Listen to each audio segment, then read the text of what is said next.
Hi, happy Saturday if you're in Australia or if you're watching this on any other day of the week. I'm in Sydney for 2 more days, so today and I leave tomorrow night. So I thought that this would be a good opportunity to film a little video because I'm currently staying at my ex-boyfriend's place, trying to find my own place in Sydney, and he's just moved in and the apartment's very bare. There's like not much going on, so it kind of got me thinking about things you can do to add character to your space. And this can be like completely universal. It doesn't matter the style of your apartment or what your taste is, because all of these things can be implemented in a way that suits your aesthetic or your interior style. But I think I'm always going to add that layer of interest and character to your space, as opposed to like buying really generic things that don't really speak to your personality or speak to how you want your home to feel. So yeah, I thought we would do a video on that today. So the first thing I think that you can add to your home that's going to add character and a sense of personality and a sense of who you are is personal items. So things that you've collected from traveling, from family members, things that have been gifted to you, if you like them, that is. I know a lot of the times we can be gifted stuff that's not really our vibe, and so maybe that goes in like a little drawer somewhere. But if you've got stuff that, you know, really is reflective of a memory or an experience that you had, or of a person that maybe passed away, having those things on display and things that have a story and memories linked to them will instantly give that first layer of character and depth to your space, as opposed to just buying inanimate, like random objects and filling your house with those things. I think that a lot of people get caught up in trends and wanting to have a certain aesthetic, but when everyone has the same thing, you really lose that sense of uniqueness and character in your space. So I think the first thing I would suggest is adding things to your home that have a story, things that have memories attached to them, things that, as I said, were gifted to you, or maybe you bought in a like sentimental place, stuff that has an element of nostalgia. The next thing I'm going to talk about is art. I know that there are a lot of websites out there that advertise art that is just really unattainable for a lot of people, and if you have a really small budget, and particularly if you're renting, it's not always affordable. So the thing that I would suggest is either buying secondhand art or even making your own. And I say that in a way of like, you know, if there's a picture that you really like, or you come across something, some sort of clipping or a vintage book. If I find something that really speaks to me, I'll pull it out and frame it in a way that makes it look quite unique. And that's a really cost-effective way to add art to your home. And again, it's something that's really unique to you and speaks to your style and evokes a sort of sense of emotion that you want to come from the piece, rather than having to go and spend thousands of dollars on an artwork. Art is such a subjective thing. It's so easy for people to be like, oh, I really like this artist, they're really up and coming, but like if you don't actually like the art that they're producing, there's no point putting it in your home, because every time you look at it, it won't evoke the feelings that you want it to feel. So I think buying secondhand art and having it reframed is a really good option. Even if there's like a favorite restaurant you go to when you're traveling, or somewhere local that has really sentimental value, you could even get one of the menus, or like get the chef to write down your favorite recipe and have that framed. And again, that's linking back to personal items and having a sentimental story behind them, but also framing it in a way that looks like art and looks like quite an interesting, unique piece. There are also lots of like affordable, I guess, art auction houses that you can buy art from. One of them is called Art Bid, which I've never purchased from, but I was actually having a look the other day because it came up on my Instagram feed.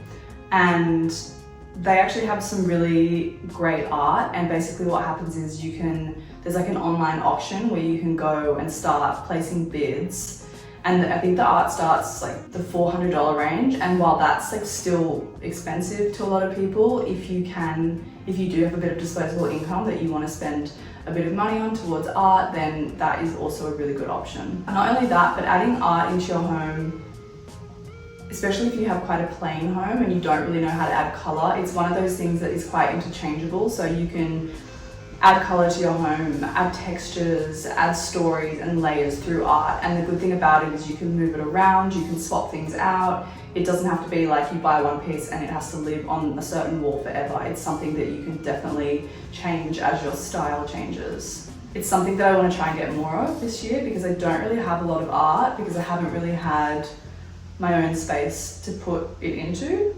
So when I do get some pieces, I will share them with you guys. The next thing I want to talk about is lighting.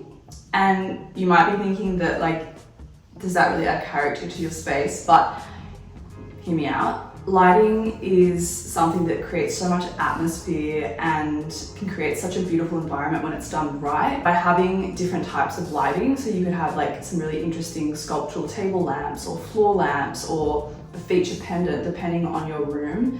Those different kinds of lighting interact with each other, and rather than just having like really harsh down lights, when you have these lights on, it creates this really soft, luminous atmosphere that highlights the things in your home in a really beautiful way. And I think the lights themselves can be really interesting. I love lighting, and there's so many cool different types of lamps out there, and even on Etsy there's so many cool like mid-century lamps, paper lamps. You can really find anything.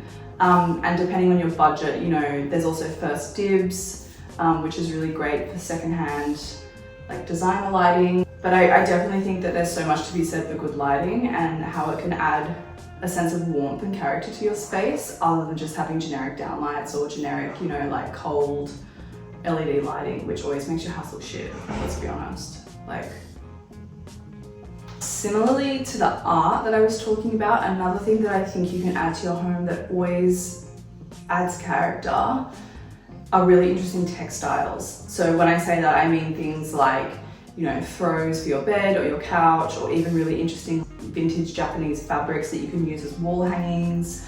I think implementing textiles in a really interesting way through window furnishings.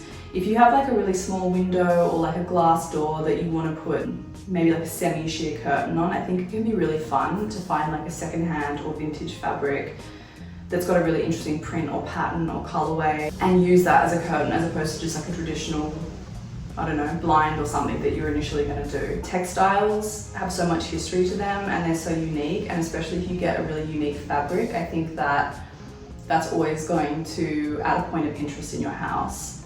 I think when I find my apartment, I want to have some sort of like embroidered, quilted wall hanging sort of feature. I did see in the latest Architectural Digest video of Paloma Elses's house, she had a really beautiful artwork in her living room that was like all these vintage quilted fabrics. I can't remember the name of the artist, but it was on her wall and it just added so much warmth and layer and texture to the space. And I think there's really something to be said about being creative with that, with fabrics, and, you know, picking something in colors that really speak to you and using them in a way that is interesting in your space. And because your home is always going to be different to someone else's, it's going to kind of be like a one-of-a-kind piece in your home based on where you use it and how you use it. So I think that is definitely something, you know, that's definitely food for thought, to add textiles into your space. The next thing I want to talk about is ceramics. And again, kind of like art, ceramics can be really unique and you can get them for all different price points. You can get things secondhand, obviously. You can get ceramics on your travels. You can get more expensive pieces, expensive vases and things.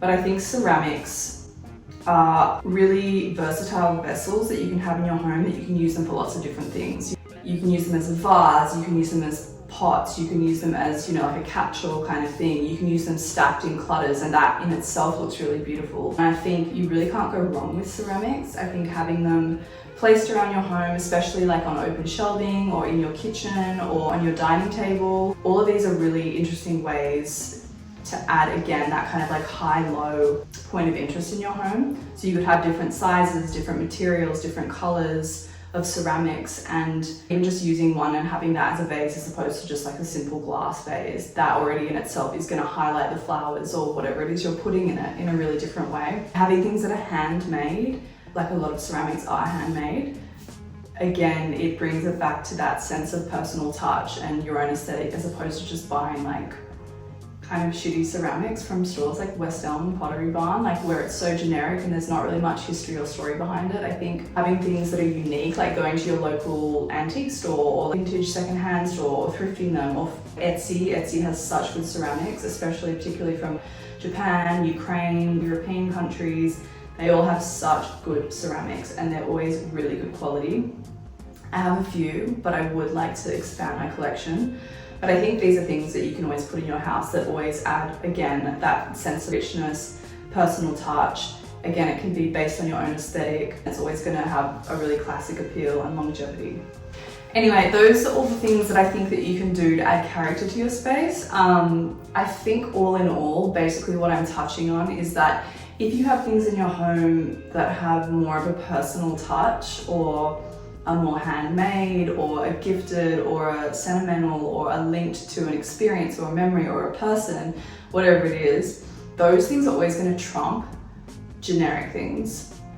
Those things are always going to add those layers that you want in your space that make it feel warm and that you feel connected to, as opposed to just buying shit for the sake of buying shit. Let me know what you think in the comments below if that resonates with you. I think when I finally find my apartment, I'm gonna actually put my money where my mouth is and show you what I mean by this stuff. But for now, I'm hoping that you do that in your home. Anyway, I will see you next week when I'm gonna be back in Melbourne. And yeah, I hope everyone's doing well. Talk soon. Bye.